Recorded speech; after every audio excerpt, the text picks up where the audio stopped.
Case in point तेरे बिन, जी ऐसा drama जिसको चला ही उस जी दोनों बिल्कुल। के उस पे कंधों पे, तो वो तो बात है। गुम में भी काफी एलिमेंट था रोमांस का, जी so was that easy for you, was that tough for you, did you enjoy that? Extremely difficult. Difficult था, लग एक्सट्रीमली नहीं रहा था बड़ा, you extremely difficult. It got very like touchy feely, मैंने कहा वाह, ये तो एक्सट्रीमली पाकिस्तानी डिफिकल्ट। सेंसर ने तो देखा ही नहीं, ये मैं तो बिल्कुल। मैं आपको एक एग्जांपल देता हूँ। एक सीन था जब रायान ने माया को जाकर हक करना होता है, हाँ and then he hugs Sameer as हाँ, वेल। फिर वो देखता जो तुम भी हो, तुम्हें भी जी जी जी। हाँ हाँ। तो वो करते हुए ना मुझे बड़ा अजीब लग रहा था, क्योंकि वो ऐसा सीन था कि आपने अंदर जाके बस बगैर सोचे समझे, हाँ क्योंकि उस वक्त आप सोच नहीं रहा, रायान सोच नहीं रहा, और उसने जाके बस झपी डालनी है।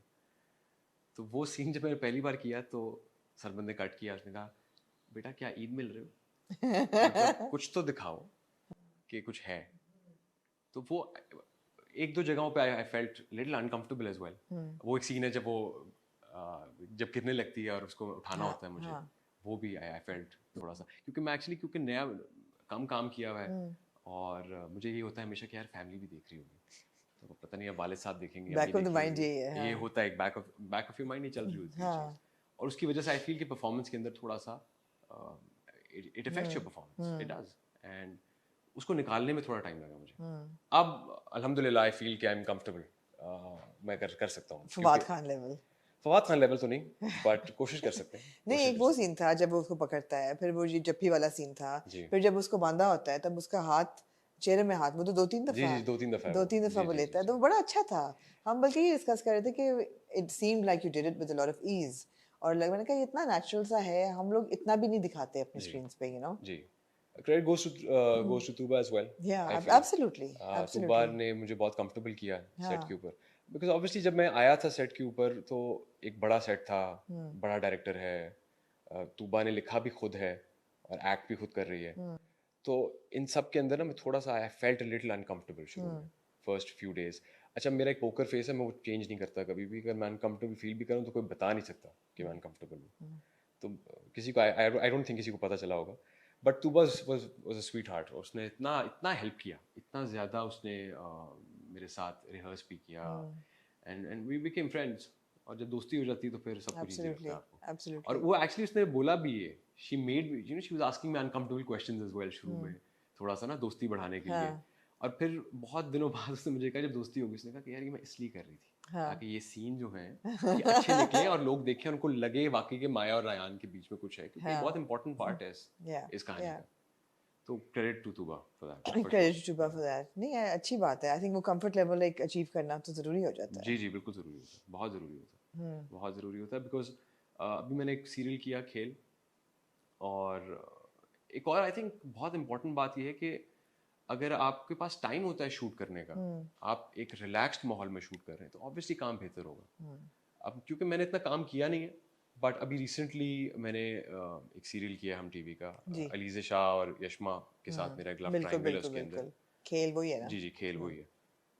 आई फील कि मेरी परफॉर्मेंस गुम में बहुत बेहतर है खेल से। मैंने खेल देखा नहीं जी है। मेरी मतलब मैं आपको सजेस्ट तो नहीं करूंगा कि आप देखें, बट क्योंकि मेरी इसलिए नहीं कि ड्रामा बुरा है, ड्रामा बहुत अच्छा है, बट मेरी परफॉर्मेंस आई फील कि इतनी अच्छी नहीं है। ठीक है। और उसका आई थिंक एक बहुत बड़ा रीज़न ये है कि क्योंकि इन प्रोजेक्ट्स में इतना टाइम नहीं मिलता आपको। सरमद के साथ जब आप काम कर रहे हैं तो ऑब्वियसली डायरेक्टर भी ऐसा है कि वो डिमांड करेगा कि और भाई 13 एपिसोड्स हैं, आपको 13 पता है कि एपिसोड्स हाँ हैं, कि और खींचना नहीं है। स्क्रिप्ट सारी थी मेरे पास। बिल्कुल बिल्कुल। खेल was I think probably 60 episodes, या 60 एपिसोड पढ़ना भी बहुत मुश्किल है। हाँ। 13 एपिसोड आप पढ़ भी सकते हो, आप दोबारा भी पढ़ सकते हो, और आपको लिटरली ये होता था कि मुझे दूसरों के क्यूज भी पता थे, बिकॉज आई फेल्ट कि this is Allah has given me an opportunity, और ये शायद दोबारा ना मिले। Is there anything you would like change in the script? गुम, is there anything you questioned? कि ये, क्योंकि हमने ये क्वेश्चन किया था कि माया जैसी लड़की सुसाइड क्यों कमिट करने चली गई, सिर्फ इसलिए कि उसका बॉयफ्रेंड उस पर चीट कर रहा है, मतलब है कि आई थिंक हर बंदे की वो, उस पर मैंने क्वेश्चन नहीं किया, वो एक एवोल्यूशन हाँ होती है हर इंसान की। ठीक है, एक वो तब थ्रेशोल्ड छोटी उसका, थी, हाँ। और आई थिंक उसकी भी वो दिखानी थी जर्नी, उसके हाँ लिए एब्सोल्युटली। वो आई थिंक ज़रूरी था। एक चीज़ पे मुझे शायद थोड़ा सा था, शुरू में था कि असॉल्ट वाला पार्ट, आई ऑल्सो फेल्ट के शायद कुछ और हो सकता था, बट मैंने ड्रामे को असल में मिस्ट्री थ्रिलर की तरह लिया नहीं। I didn't see it as a mystery thriller. मुझे ये था कि फर्स्ट, क्योंकि अगर आपने नोटिस किया हो तो फिफ्थ एपिसोड के अंदर पता चल जाता है। हाँ वो एग्जैक्टली फिफ्थ एपिसोड के अंदर वो 4 लड़कों का पूछता है और बिल्कुल। बहन की डेथ हो चुकी होती है, तो आई थिंक इंटेलिजेंट इंसान तो कनेक्ट कर लेगा कि ये है। बिल्कुल। बट जो इम्पोर्टेंट चीज इस ड्रामे की मुझे लगती है वो ये है कि in the second half, first half में थ्रिल मिल गया, मिस्ट्री मिल गई आपको और वो क्लियर कर दी। सेकेंड हाफ में जो थ्रिल है, जो सस्पेंस है, वो एक्चुअली ये है कि जो व्यूअर है उसको पता है, उसको हाँ पता है कि क्या हाँ हुआ है, हाँ। लेकिन जो कैरेक्टर्स हैं उनको नहीं पता। ना माया को पता है ना रायन को पता है। रायन की याददाश्त नहीं है और माया को तो वैसे ही नहीं पता। तो व्यूअर अब देख रहा है कि इनको कब पता चलेगा और इनकी कहानी कैसे कैसे जुड़ेगी आगे। जुड़ेगी, हाँ तो the drama has suspense, romance, बिल्कुल बिल्कुल। मिस्ट्री, हर एलिमेंट है उसके अंदर, एक्शन भी है थोड़ा बहुत।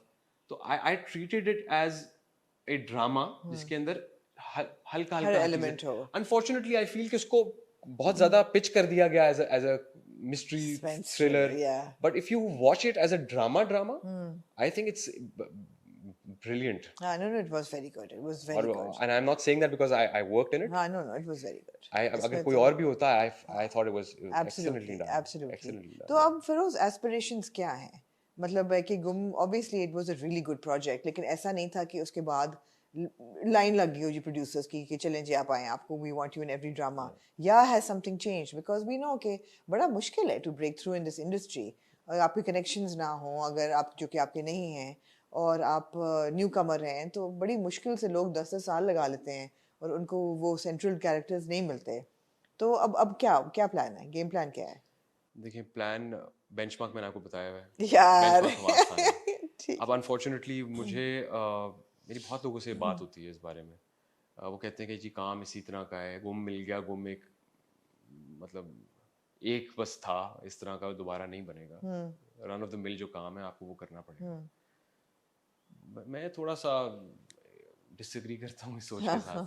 आई फील कि रन ऑफ द मिल काम भी हो, जैसे मैंने कहा कि अगर उसकी प्रोडक्शन अच्छी है और डायरेक्टर अच्छा है तो वो काम अच्छा अच्छा बनाएगा। एक आम सी स्क्रिप्ट को भी वो अच्छा कर लेगा। बिल्कुल। तो मेरी कोशिश ये है कि आप अच्छे डायरेक्टर्स के साथ काम करूँ। अच्छी स्क्रिप्ट हो या ना हो, डायरेक्टर अच्छा हो तो आई थिंक वो कुछ ना कुछ निकाल लेता है उसके अंदर से। I feel sure. कोई ऐसा ऐसा कोई आई वोंट से कि मेरा कोई कोई मैंने बेंचमार्क बना लिया है कि मैंने यार इनके साथ काम करना है या ऐसे काम करना है। जो भी आएगा उसको देखेंगे, बट मुझे गोल पता है बस।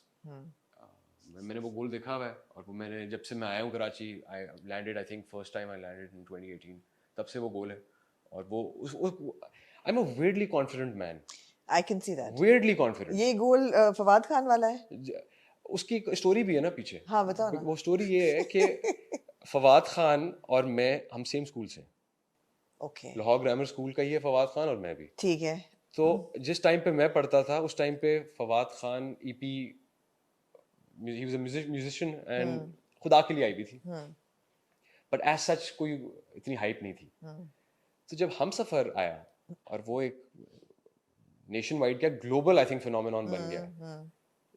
I always used to go back to my school days. तब मैं यूनिवर्सिटी में था, I think फर्स्ट ईयर में था। I used to go back to my school days. I used to think of the time I used to enter. Left side पे head boys की list लगी होती थी, फवाद अफजल खान लिखा होता था। I was like यार, तब मैंने ये देखता था नाम और फवाद हेड बॉय था? yes he was the head boy. Were you also head boy? No, I was just a boy. I was just a boy. मुझे तो खैर पढ़ाई इतनी कोई मैंने की नहीं ज़्यादा अच्छी। ठीक है। उस पर ना ही गए तो बेहतर है। But coming back to my point, Fawad का वो जब नाम देखा तो वो हिट करता था बार बार वो चीज़। And then obviously seeing his body of work as well. मेरा स्कूल ऑफ थॉट थोड़ा सा सिमिलर है।